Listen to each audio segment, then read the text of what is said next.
once again come into this second session, of which we have a topic of discussion evaluating the way how corruption is being eliminated or has been eliminated in our country. If at all it is eliminated, I don't know. I will leave it to the guests, because for us, for purpose of the viewers, we want to make an evaluation that will guide us on how we can be keen more than ever before to fight against corruption in this country. We continue to state that it is a disaster to economic development. The other day I was talking about different types of disaster, but corruption is a disaster. It destroys, it kills a generation. And it's high time we admit it and continue to fight against it until it's normal. If you can have a people who have the moral vibe that can strongly fight against corruption, it is possible to overcome it. We have countries which were able to overcome it. Their guests referring to China and others who decisively fought against corruption. We are talking about the corruption, especially dealing with the swindling, the scandals of loss of public resources. With us, we are happy to have been joined by Honorable Henry Banyenzachi. And I always recall the work you did, and which can never be erased, as a former state minister in the Office of President for Economic Monitoring. And we are dealing with issues of the economy, of where we know the moment corruption it is at a higher apex, then also we know that development goes lower. Please kindly greet the viewers as we will proceed with him, who was giving us some good situation analysis. Thank you, Doctor, for this interface, for this very important subject matter. And it's a subject matter that we take back to the leadership of this country to make sure that they take action. Because corruption cannot be eliminated through advocacy. Because we have seen advocacy in this country to the extent we have seen the president, the whole executive, parliament, judiciary, and my colleague had talked about it, demonstrating about on corruption, taking over the role of civil society organization. So this issue of advocacy, however much we make noise, there must be action, and this action must be legal, and there must be implementation such that the corrupt are corrupt. If you don't have this corrupt being going to serve to refund the money and pay penalties, we shall still talk, we shall shout and shout, we shall shout and shout until the world ends. We want to see, for me, I would say, let the leadership take the mantle. If the leadership don't serve the example, and as my colleague had said, we don't see the big fish going to answer for their crimes of this corruption, then the economic development we are talking about of this country can never be. The leakage we are having, the hemorrhage in this country that we are having, the scandals that we are having, and the scandals of the corruption are daily, and not even daily. It is second per second, second per minute, minute per hour, hour per day, day per month. It cannot continue like this. Thank you, Honorable Banyenzachi. Before I go to my colleague, I want first to pose a question to you and kindly pay attention to it. We are here as a good team, Ugandans in the first context, where we have one with the civil society, and we have also Mr. Maron Agava. He's from the civil society, doesn't either side with any political ideology.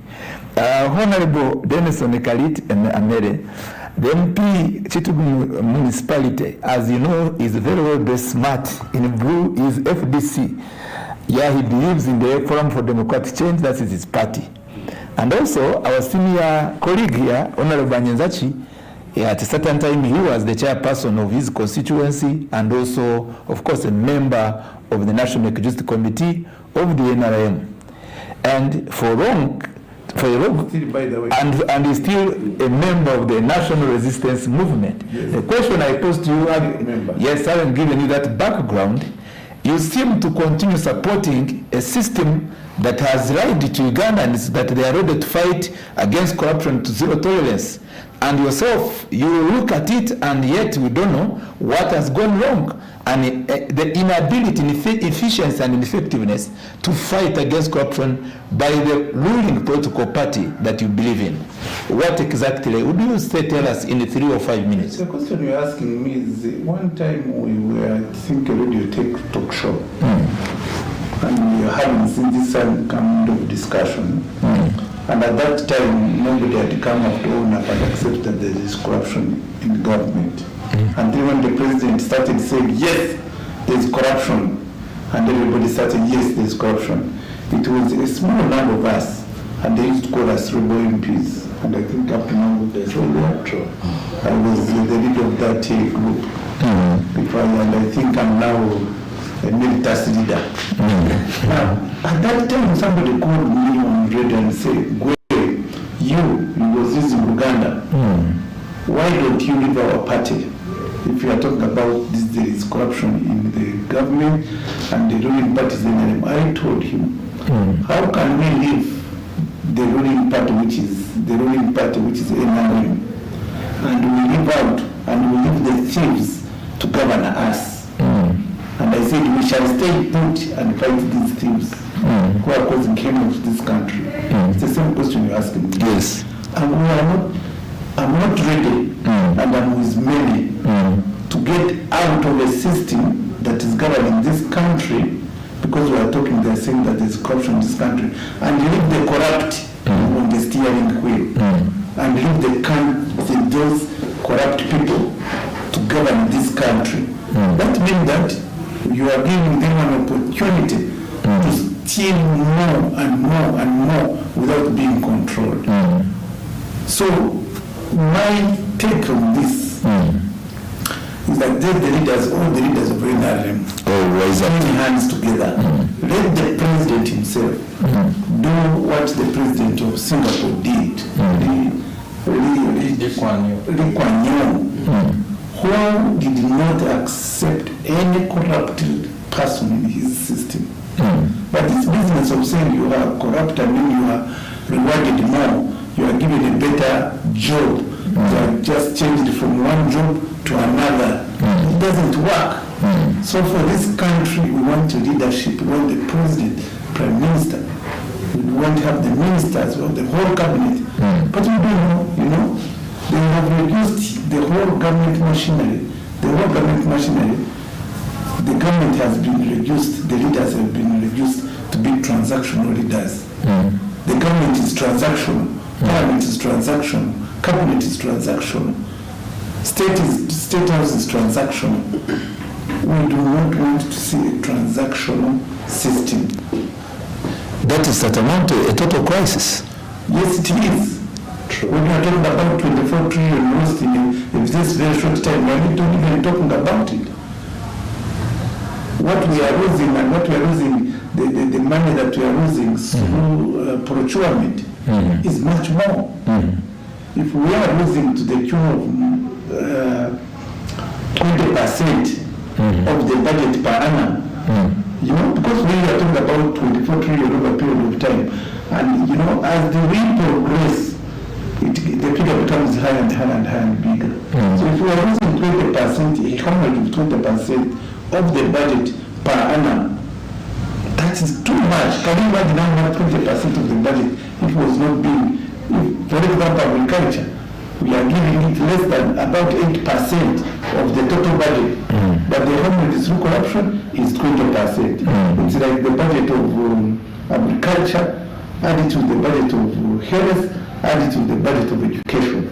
So we are having the total allocation of agriculture, health, education, and that is being what? And what you see is mushrooming apartments, mushrooming arcades, and then let them still as long as they are investing it in the country. And as they are investing in the country, you are having citizens die. So the money is the dividends that is coming out to the revenue coffers is just servicing just a small population. Maybe like 3%. Yes, sir. come back to you and thank you for your passionate revelation of that situation, of that. It is too painful. I was beginning to feel pain entering into my heart, entering, going deeper. And it is quite really, it needs attention for all of us, whether with prayers and all action, as you say. By the way, just a small interjection. The saddest part of it is now, you cannot get a service without bribing. I'm wondering the president, when you get his budget in State House, he has to budget. Classified expenditure to be approved. Bribe Parliament. Because we have seen a member of Parliament exposing the parliamentarian. Maybe my colleague. And we'll talk about it. I'll be coming to him. We'll be talking about the classified expenditure. I can say that for me, I cannot take this money, I cannot be bribed to pass a budget.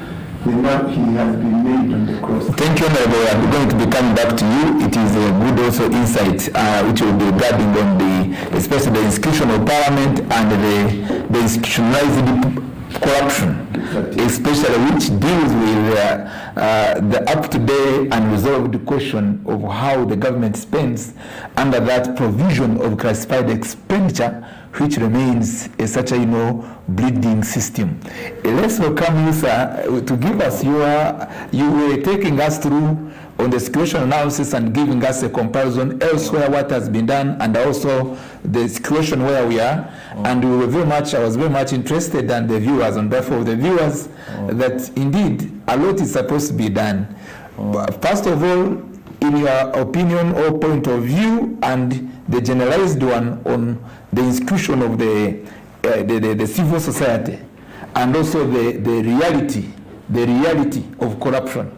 It's a pleasure to welcome again Mr. Maron Agaba. Yeah, before we went for the break, I was giving the example of Botswana, saying that if you're a young man and you build a house, buy a car after university, the first person who will ask you tough questions will be your relative, your father or mother.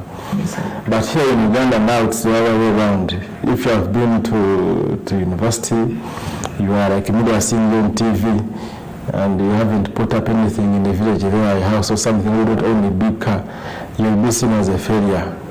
So what am I saying is that we have built a culture, and this wasn't the case by the way, because we are told by our parents and elder people that before in the 60s, 70s, there was some level of integrity and the people would reach even 40, 45 without building their first house, and it was quite okay. So the culture has evolved to an extent where now corruption is becoming a norm. I've even read some articles, people saying we should legalize corruption, it makes business much faster. That is a very sad reality, and it will take another generation or two to reverse that. And again, the systems we have in place, I don't want to dwell so much on the law, but I will talk on the law very briefly. But coming back in the system we have in place, I mean, if someone can get the 40 million to give to members of parliament, 40 million times 500 members of parliament, 40 million. That is over 20 billion to give to members of parliament. And don't be deceived that is one member. Most of them got the money. Probably a few, 10 or 20 didn't. Remember the National Unity Platform president begging his members of parliament to return the money to where we pick it from, which means he knew that they received that money. And indeed, and this is not the first time members of parliament are receiving money that is not appropriated. So if you can get 20 billion and just give it to members of parliament without accountability, that's one day. Yes, without signing anywhere. I mean, and then you have an audit system in place that cannot detect that. So it shows you that the accountability mechanisms we have in place don't work. We expect them to work, and they will not work anytime soon. So I mean, going back to the whole issue, the biggest issue is the will, because the people listen to leaders, and the people are within a climate that has been set. If it is a voter deep down anywhere all over the country, and they know that members of parliament are getting 40 million free, they're getting monthly pay. When you come for the election, they also try to squeeze something out from you to get back. So it creates a whole cycle of corruption that you cannot fight unless there is clear and committed leadership. First of all at the top, but also at different levels. There are examples of China and Singapore and a few countries within the region. Maybe they've been giving examples of Rwanda where they have tried to do well. There has been commitment from the leader and it has trickled down to the citizens. And I strongly believe that if the leadership of this country made it known that corruption is risky and people are involved, they are arrested without favor, whether it is a minister or whatever you are arrested, that signal alone can change a lot in this country. Going back to the other point I want to make is the whole issue of recovery. We are using 9.14 trillion, and this is just an estimation. It could be more. 9.14 trillion. And every year, annual, yes. Around 20%, like the Honorable said. And the corruption we're talking about corruption that is planned, that is budgeted, appropriated in Parliament, and then finally implemented and received. So by this time, we are starting on the process of the budget, other processes. At this time, somebody is already planning what I need to put here somewhere where I will get 20 billion or 10 billion. They are already planning. It is planned. It's not something that happens, but it is planned. You know, corruption is a game of numbers. He was giving an example that if, for instance, I can steal 10 billion, you join me for 5 years. Yes, I can go in prison for 5 years. I come back and enjoy my money. Even if I worked for my entire life, I wouldn't earn that money. Now, so if a person says that it works for them, they'll go for that. Now it goes back to the whole issue of recovery of the money. You cannot defeat corruption without recovery. And the countries that have worked quite well at reducing corruption, there has been recovery. But we have problems with recovery. We talked about 9.14 being stored annually. When we read at the report of the Inspectorate of Government, even if you add on the Directorate of Public Prosecutions and State House, the combined money that is recovered from the corrupt annually is around 22-25 billion. That's when we have tried 25 billion recovered from around 9 trillion being stolen. It is not even 1%, just a very small fraction of what is recovered. So if people know that they can steal money and keep that money, even if they suffer the consequences, they can come back and enjoy that money. There is enough incentive for them to do what? To keep stealing. So we need to have when we go in some countries, other jurisdictions, and I'm glad we have a member of parliament here. What countries are doing, they're even introducing what they call a non-conviction based asset recovery. That if you have been in public office, you have these assets, but you cannot sufficiently account for how you acquired them, then the state can take away those assets from you. And this is being done. I mean, you have assets that you cannot explain how you acquired them. Then who else? Because people are very smart, and stealing now is IT based. People are using systems to steal, and it is very, very much possible that somebody would steal even billions, but you go in a trail and you don't find them anywhere. You hear about phone calls, you hear about what, you hear about sign here, sign there. There is no trail.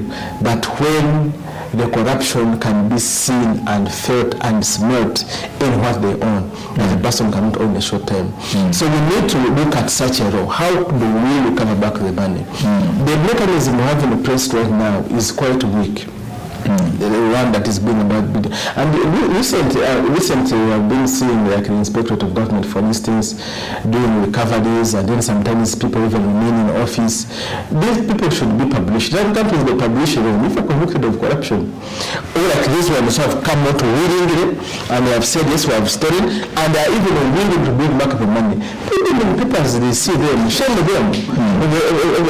Everybody sees them. And now if you continue, like said, romanticizing with them, please, we're going to hide your names, okay, you live freely and go. That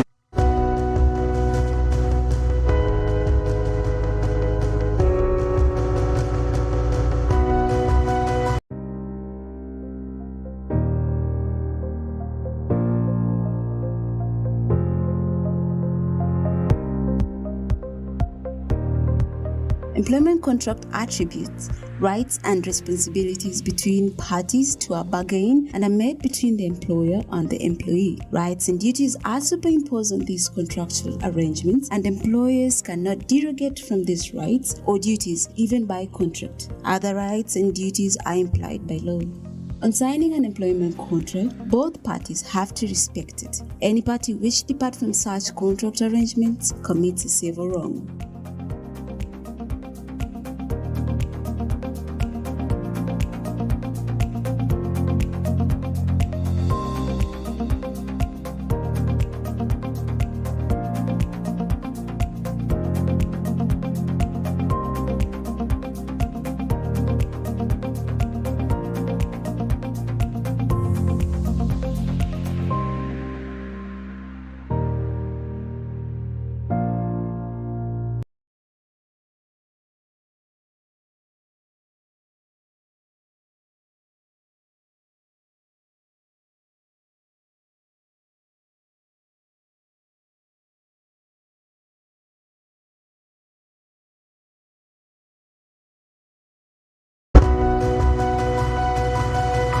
Smart 24, driving business.